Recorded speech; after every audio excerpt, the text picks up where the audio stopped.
छत्तीसगढ़ विधानसभा चुनाव को लेकर कल सबसे महत्वपूर्ण दिन है। दूसरे चरण को लेकर कल मतदान किया जाएगा। प्रदेश के 70 विधानसभा सीटों के 18,833 मतदान केंद्रों में जनता अपने अधिकार का उपयोग करती नजर आएगी।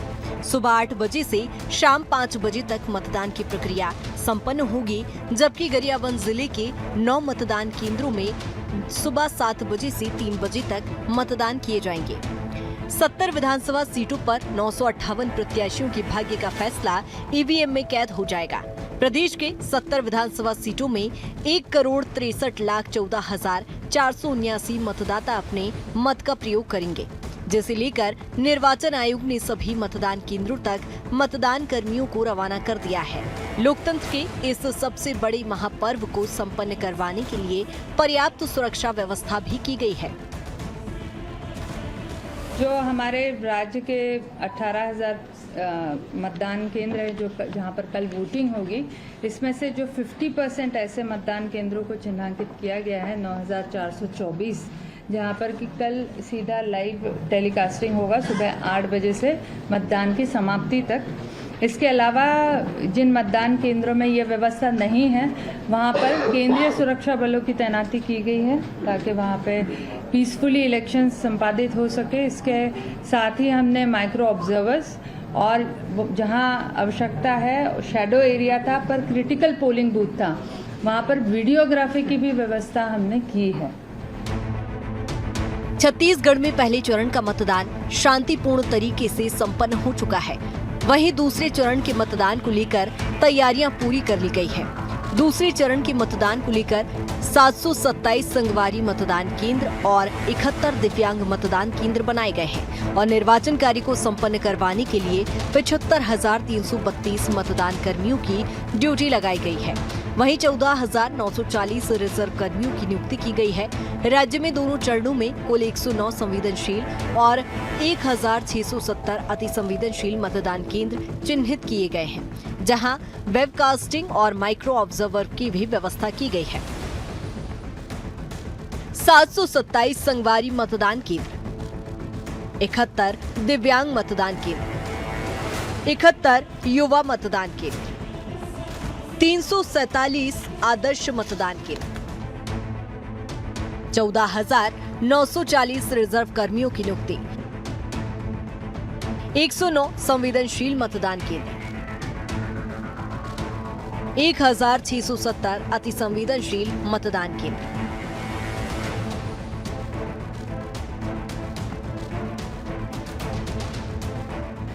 द्वितीय चरण में जो विशिष्टता रहेगी वो ये है कि हर विधानसभा में 10-10 संगवारी मतदान केंद्रों या पिंक बूथ्स का निर्माण किया गया है, जिसमें सभी मतदान कर्मी जो है महिलाएं रहेंगी और सुरक्षा कर्मी भी जो है महिलाएं ही रहेंगी। द्वितीय चरण में राज्य में इस तरह के कुल 727 संगवारी मतदान केंद्र बनाए गए हैं। इसके साथ साथ 71 दिव्यांग मतदान केंद्र रहेंगे, जिसमें जो मतदान कर्मी हैं वो दिव्यांग रहेंगे और 71 जो है युवा मतदान केंद्र बनाए गए हैं।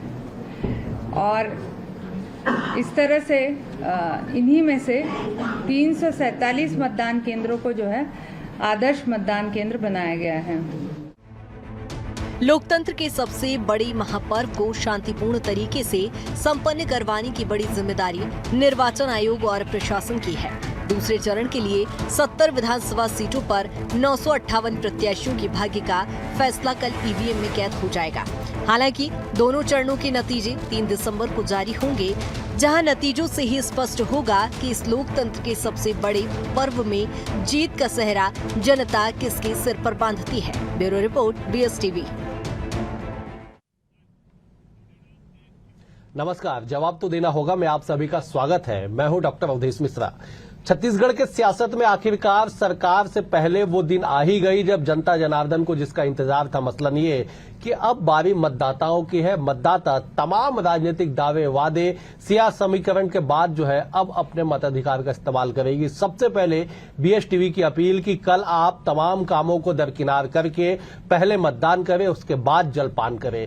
कितने तैयारी क्या कुछ है, अब सियासत दलों की बारी में क्या जो आज की जो रात है, आज की रात जो है बेहद ही खास मानी जाती है। माना जाता है कि सियासत में ये जो रात होती है कयामत की रात इसे कहा जाता है। इसी विषय पर चर्चा करेंगे, अलग अलग जगह से हमारे संवाददाता जुड़ेंगे, लेकिन हमारे साथ बतौर विशेषज्ञ राजनीतिक विश्लेषक अनिरुद्ध दुबे जी है। अनिरुद्ध जी, आपका स्वागत है। साथ ही साथ हमारे संवाददाता शिखर देवांगन भी दुर्ग से जुड़े हुए। अब बात हम कर ले आगे, अगर हम बात करें तो हमारे साथ रोहित शुक्ला भी जांजगीर से जुड़े हुए हैं। शिखर, मेरा पहला सवाल आपसे है, आप उस संभाग के मुख्यालय में मौजूद हैं जहां पे सत्ता की धुरी जिसे मानी जाती है, जहां से जिस संभाग से 5-5 मंत्रियों का आना और तमाम की साख दांव पे लगा होना, क्या कुछ तैयारी? दुर्ग कितना तैयार अपने लिए नई सरकार चुनने के लिए? शिखर जी बिल्कुल, दूसरे चरण के मतदान की बात की जाए तो तमाम 70 सीटों पर मतदान कल होने जा रहा है और जिस तरह से मतदान होगा उसे लेकर निर्वाचन आयोग की ओर से पूरी तरीके से तैयारी कर ली गई है। दुर्ग की अगर बात की जाए तो दुर्ग के 6 विधानसभा क्षेत्र हैं जहां मतदान कल सुबह 8 बजे से शुरू हो जाएगा और शाम 5 बजे तक मतदान की पूरी प्रक्रिया होगी। दुर्ग की खासियत रही है कि कई बड़े जो चेहरे हैं वो दुर्ग संभाग से ही आते हैं। दुर्ग जिले के कई विधानसभा क्षेत्रों में ही कई बड़े चेहरे जो हैं वो रहते हैं और सबसे बड़ा चेहरा पाटन विधानसभा क्षेत्र से मुख्यमंत्री भूपेश बघेल का है। इस बार मुख्यमंत्री भूपेश बघेल के साथ उनके विरोध में जो बीजेपी ने कैंडिडेट उतारे हैं वो विजय बघेल हैं। पारिवारिक रिश्ते भी हैं उनके और इसके साथ ही जेसीसीजे की ओर से अमित जोगी भी चुनावी मैदान पर हैं। साफ तौर पे कहा जा सकता है कि एक बड़ी टक्कर जो है पाटन विधानसभा क्षेत्र में देखने को मिल सकती है। इसके साथ ही अगर बात की जाए तो दुर्ग ग्रामीण विधानसभा क्षेत्र भी है जहां से मंत्री ताम्रध्वज साहू आते हैं और इस बार ताम्रध्वज साहू दुर्ग ग्रामीण विधानसभा क्षेत्र से चुनावी मैदान पर है। बिल्कुल शिखर, आप बने रहिए। शिखर, आप बने रहिए, मैं आपके पास लौटूंगा। एक बार जरा मैं मुख्यमंत्री के सीट की, मुख्यमंत्री के क्षेत्र पे चर्चा के बाद अब जरा मुख्यमंत्री के क्षेत्र का रुख कर लिया जाए। मसला नहीं है कि अंबिकापुर का रुख कर लिया जाए। सुमित हमारे साथ बने हुए। सुमित, क्या कुछ तैयार? सरगुजा पिछली बार 14 में से 14 सीट कांग्रेस की झोली में डाल दी थी, लेकिन इस बार क्या कुछ सियासी समीकरण और टीएस सिंहदेव जो फिर से एक बार बतौर विधायक चुनावी मैदान में है, क्या कुछ उनकी तैयारी, दावे वादे क्या कुछ कहता है सरगुजा का सियासी घटनाक्रम? सुमित बिल्कुल, आज हर एक प्रत्याशियों के लिए नहीं, सरगुजा संभाग की 14 सीटों पे जो प्रत्याशी चुनावी मैदान में है, आज कयामत की रात है और ये कयामत की रात यानी कल 8 बजे 17 नवंबर को उस परिणाम में तब्दील होगी जो 3 दिसंबर को नतीजे जब सामने आएंगे। अंबिकापुर सीट की बात करें तो प्रदेश की 2nd नंबर की हाई प्रोफाइल सीट है। यहाँ से डिप्टी सीएम टीएस सिंहदेव लगातार तीसरी बार चुनावी मैदान में है। सिंहदेव चुनाव से 6 महीने पहले ये कहते नजर आए थे कि जब तक वो जनता से राय नहीं ले लेते तब तक वो इस बार का चुनाव लड़ेंगे या नहीं लड़ेंगे वो जनता तय करेगी। लेकिन जैसे ही चुनाव करीब आया, सिंहदेव का भी नाम उस लिस्ट में सामने आया जब कांग्रेस ने अपनी लिस्ट जारी की। जाहिर सी बात है कि हॉट सीट है, इस पर सबकी निगाहें बनी हुई है क्योंकि पिछले 5 सालों में जिस तरह से राजनीतिक समीकरण पूरे सरगुजा में बना, कहीं ना कहीं कई चर्चाएं गलियारों में रही कि क्या वाकई में सिंहदेव चुनाव लड़ेंगे या फिर बीजेपी उनके खिलाफ कोई ऐसा प्रत्याशी की तलाश कर रही है जो अंबिकापुर विधानसभा सीट से टक्कर दे सके। बीजेपी ने अपनी ओर से पूरे तमाम प्रयास किए, एक ऐसे चेहरे को सामने खड़ा किया, राजेश अग्रवाल को, जो लखनपुर से आते हैं। मैं आपको टोकूंगा, तमाम सियासी समीकरण अब बीत चुके हैं, जनता जनार्दन की बारी है। क्या सरगुजा के मतदाताओं के मन में है सुमित, इस बार 14 के 14 का करिश्मा क्या दोहराएगा या कुछ सियासी समीकरण कुछ और ही इशारा करते हैं? सुमित, जो दोहराने की बात हो रही है, वहां पे तमाम जो राजनीतिक पंडित है वो तो यही कहते हैं कि वो 2018 को चुनाव था, इत्तेफाक था, या यूं कहें कि सरगुजिया सरकार की लहर थी कि 14 सीटें हैं वो कांग्रेस की झोली में चली गई थी। लेकिन इस बार कहीं ना कहीं समीकरण बदलता दिख रहा है। बीजेपी भी एक हद तक फ्रंट फुट पर नजर आ रही है, लेकिन सीट कितनी बीजेपी की आएगी वो तो 3 दिसंबर को तय होगा। लेकिन जो कांग्रेस की बात करें तो इस बार भी देखने को मिला है कि 14 सीटों पर है, 9 सीटों पर लगभग सिंहदेव के जो समर्थक थे उन्हें टिकट दिया गया। ऐसे में जो लगातार सिंहदेव का प्रचार करना सरगुजा संभाग में एक तरह से ये संकेत है कि जो कांग्रेस की सीट है वो थोड़ी बहुत कम होगी, लेकिन जो आंकड़ा रहेगा वो सम्मानजनक जरूर रहेगा।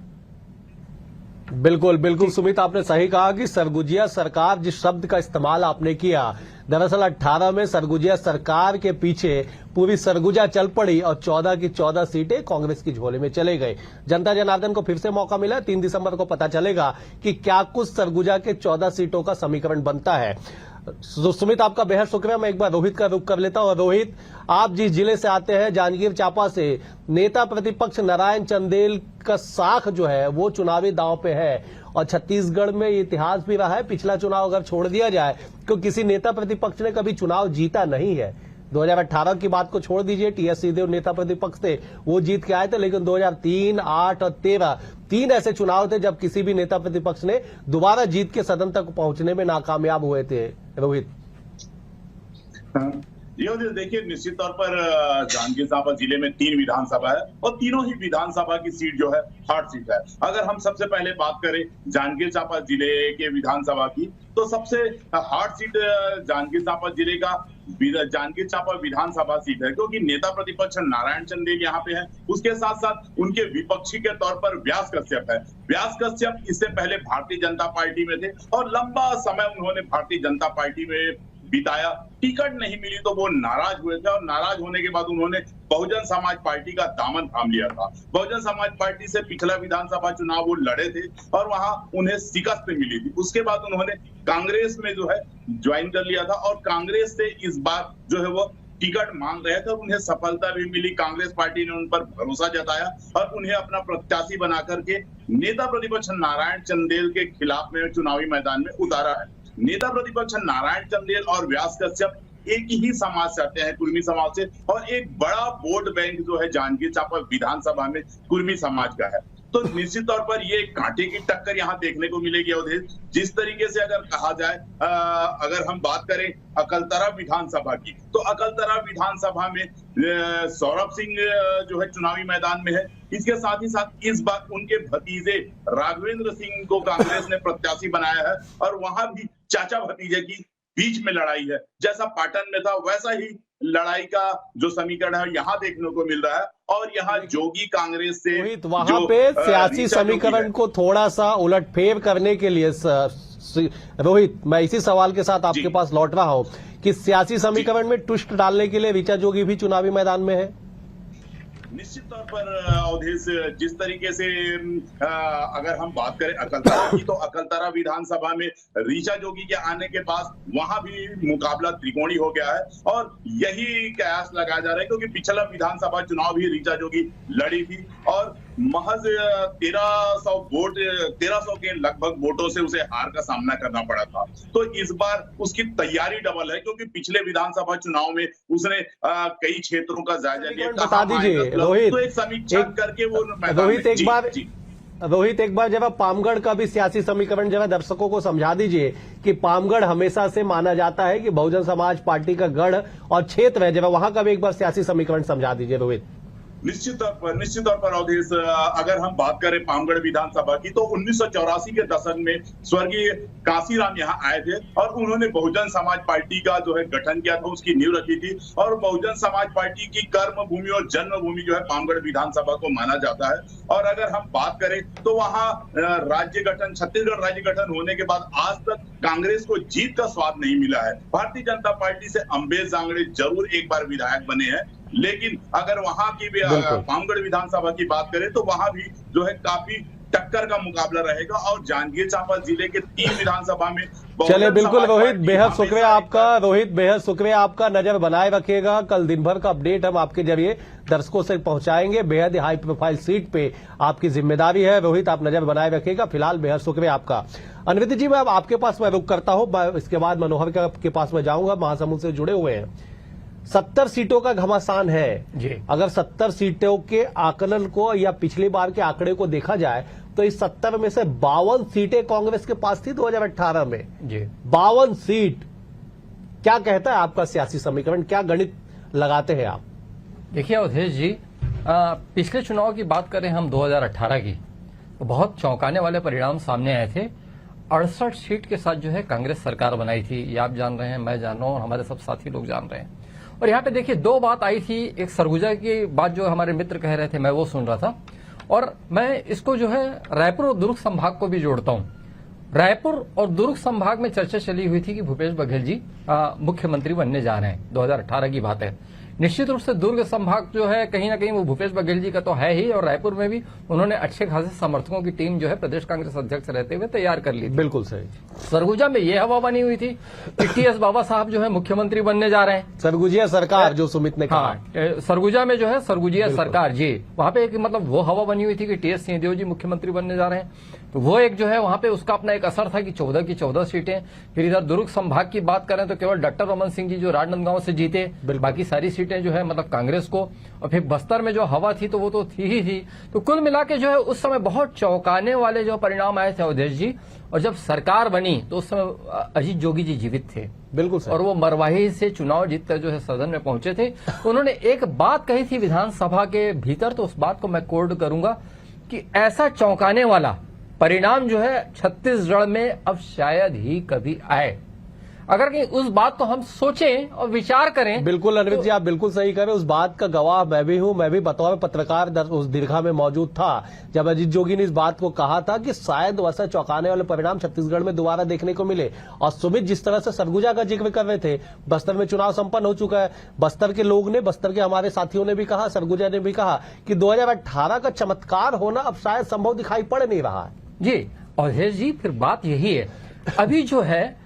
और एक चीज अवधेश जी, मैं कई चैनलों में डिबेट में मैं बैठता था तो जो कहा करता था कि इस बार जो है चुनाव जो है 2003 की तरह नजर आएगा। 2003 में मतलब विद्याचरण जी की भी वहां पे पार्टी थी, हालांकि अभी कोई तीसरी पार्टी की चुनौतियां नहीं है, लेकिन तरह तरह के घटनाक्रम जो है 2003 में बहुत सामने आए थे। बिल्कुल सही। अभी आप देख लें तो मतलब यह है कि मतलब जो मंच से जो है बड़े उत्तेजक भाषण हो रहे हैं, और दूसरी बात कई तरह के जो है ना इतिहास के गड़े मुर्दे उखाड़े जा रहे हैं, आपराधिक घटनाएं हो रही हैं, कहीं पे गाली का सीन है तो कहीं पे स्टिंग ऑपरेशन चल रहा है तो कहीं कुछ वीडियो आ रहा है, तो नाना प्रकार की जो चीजें सामने हैं। खैर आपका सवाल यह था कि कैसे देखते हैं, तो जहां तक अवधेश जी मैं यहां पे देख पा रहा हूं कि कांग्रेस और भारतीय जनता पार्टी के बीच जो है एक अच्छी फाइट जो है वो दिख रही है। भले कांग्रेस कह रही है कि यहाँ पे भारतीय जनता पार्टी के पास कोई मुद्दे नहीं है और वो ध्रुवीकरण करने जा रही है, लेकिन अब देखें मानना तो पड़ता ही है कि कई बार जो नारे और कई बार जो है बातें करिश्मा कर जाती है। जब ये 2019 का लोकसभा चुनाव था तो राष्ट्रवाद जो है ऐसा लोगों के दिमाग में बैठा कि पूरा चमत्कार हो गया था। और यही वजह है कि भरोसे पे पूरा इलेक्शन 2023 का टिक गया है कि भरोसे का चेहरा कौन होगा, किस पे जनता जनार्दन भरोसा करेगी। अनवित जी, मैं एक बार जरा मैं मनोहर का रुख कर लेता। मनोहर, आप महासमुंद जिले से आते, 4 सीटें आपके पास है। पिछले बार इतिहास महासमुंद में भी हुआ था, क्या कुछ चमत्कार की उम्मीद है कांग्रेस को पिछली बार की तरह, और क्या सियासी गणित आपका कहता है महासमुंद को लेकर? मनोहर,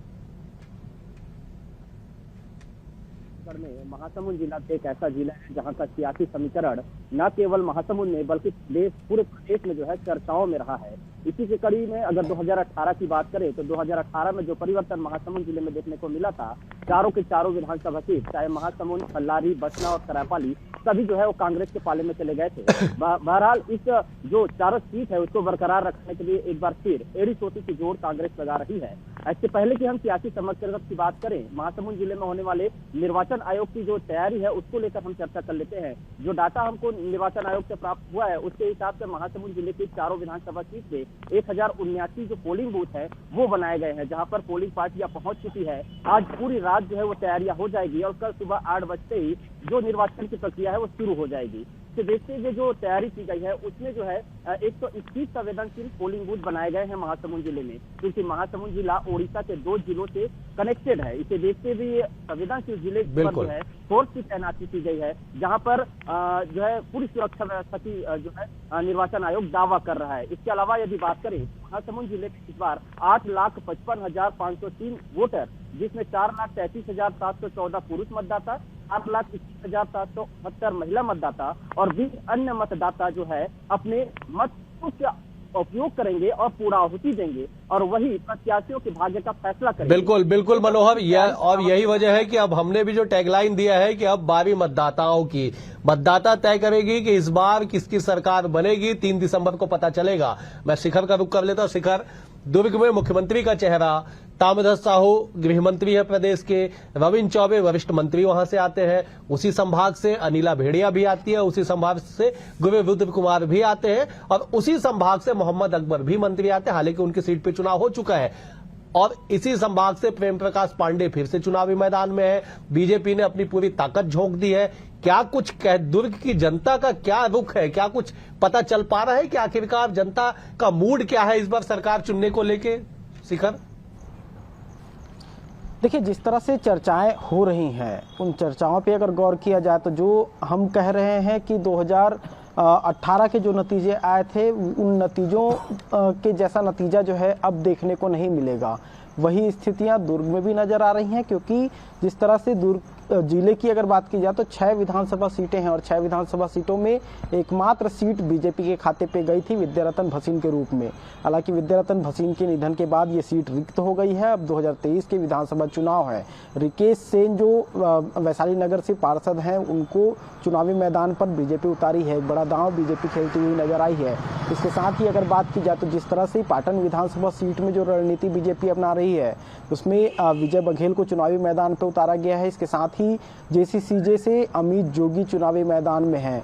तो एक दिलचस्प मुकाबला जो है पाटन विधानसभा क्षेत्र में भी देखने को मिल सकता है। इसके साथ ही अगर बात की जाए तो भिलाई नगर में वर्तमान में जो विधायक हैं देवेंद्र यादव, उनके अगेंस्ट में एक बार फिर से प्रेम प्रकाश पांडे पर बीजेपी भरोसा जताई है और जिस तरह से 2018 के नतीजे आए थे, प्रेम प्रकाश पांडे को हराकर देवेंद्र यादव जो है विधायक बने थे और इस बार फिर से एक मुकाबला जो है भिलाई नगर सीट पे देखने को मिलेगा। अहिवारा सीट की अगर बात की जाए तो अहिवारा सीट में भी फाइट देखने को मिल सकती है। लेकिन अब पूरे दुर्ग के सियासी समीकरण पे शिखर, पूरे दुर्ग के सियासी समीकरण में बीजेपी की ओर से सरोज पांडे की भी सियासी दखल की हम चर्चा आपसे करेंगे। अगर वक्त रहा तो एक बार मैं अनिरुद्ध जी का रुख कर लेता हूं। अनिरुद्ध जी, पूरे संभाग में बस्तर को छोड़ दिया जाए तो पूरे शेष 4 संभाग के 70 सीटों पे चुनाव होना है। चमत्कार की उम्मीद इस बार शायद किसी को नहीं है, लेकिन आपको क्या लगता है दावे, वादे, मुद्दे, विश्वास, चेहरा, किस पे ये चुनाव पूरा टिका इस बार का? 2018 के बाद की बात कर ली जाए इस चुनाव में तो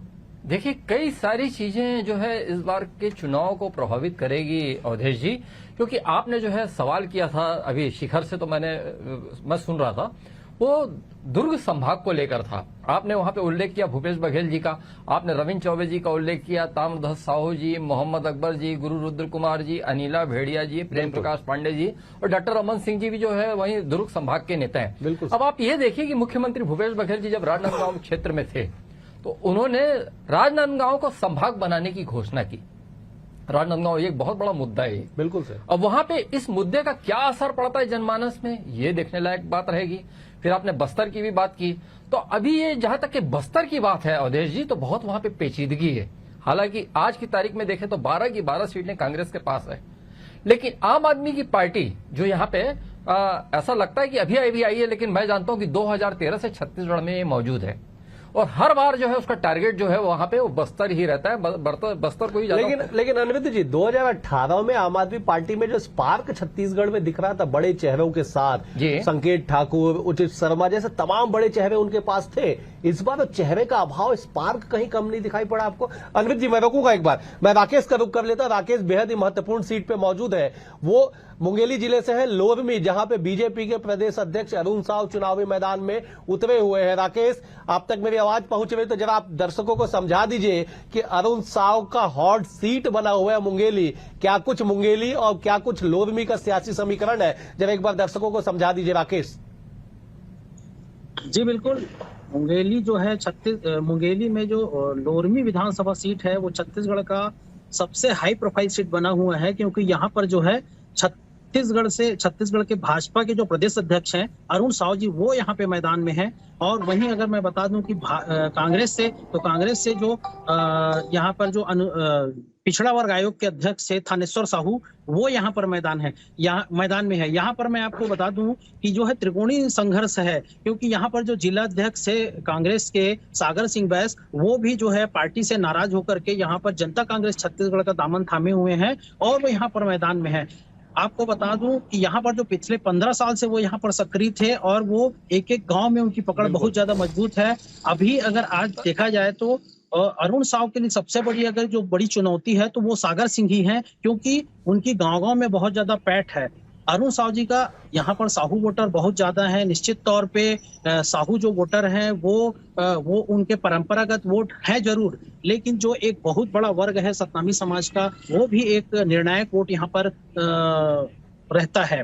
तो अभी जो है अरुण साव जी जो है यहाँ पर मैदान है, ये हाई प्रोफाइल सीट जरूर बनी हुई है, लेकिन ये त्रिकोणीय संघर्ष है यहाँ पर कि मतदाता जो है अभी स्थानीय का मुद्दा यहाँ पर जबरदस्त हावी है। एक मुद्दा यहाँ पर ये भी है कि स्थानीय यहाँ के जो मतदाता हैं वो इस बार कह रहे हैं कि हम अपना यहाँ पर जो है स्थानीय जो प्रत्याशी है उनको मत अपना देंगे करके। तो अगर उस लिहाज से देखा जाए तो अरुण साव भी से आते हैं, लोखड़िया करके गांव है, और वहीं जो है थानेश्वर साहू जी की अगर बात की जाए तो वो भी जो है मुंगेली से आते हैं।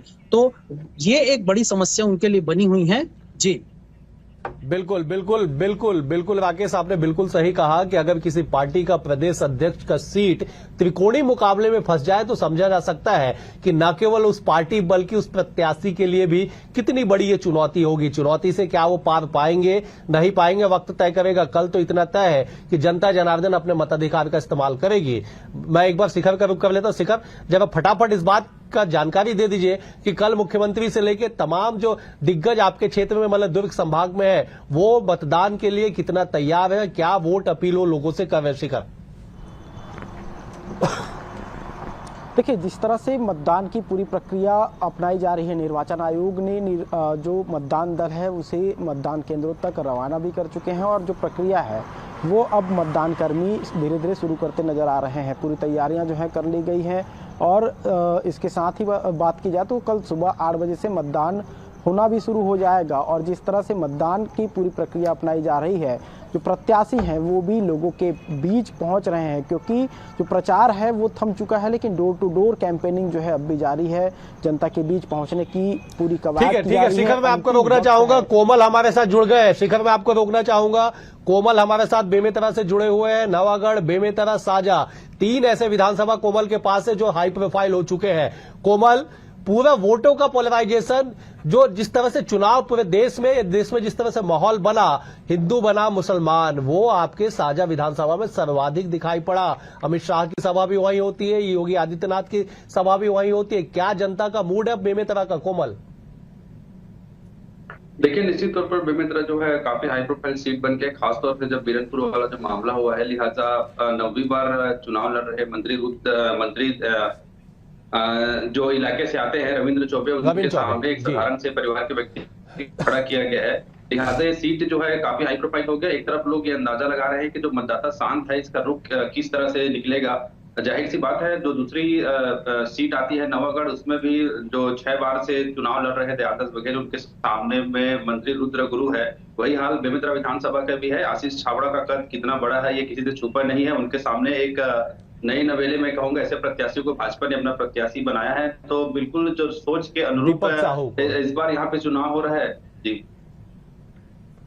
बिल्कुल बिल्कुल कोमल, समय का थोड़ा सा अभाव है, वरना इस चर्चा को हम जारी रखते। आप सभी मेहमानों का बेहद शुक्रिया। निर्दित जी आपका शुक्रिया, शिखर आपका भी शुक्रिया, राकेश जी आपका भी शुक्रिया, कोमल आपका भी शुक्रिया, मनोहर भी जुड़े हमारे साथ, सुमित भी जुड़े, सभी का शुक्रिया। कुल मिला के ये कि छत्तीसगढ़ में अब जनता की बारी है। कल मताधिकार का इस्तेमाल लोग करेंगे और उसके बाद 3 दिसंबर को परिणाम आ जाएगा। तो फिर से एक बार BS टीवी की अपील कि पहले मतदान, उसके बाद जलपान। इस कार्यक्रम में इतना ही। नमस्कार।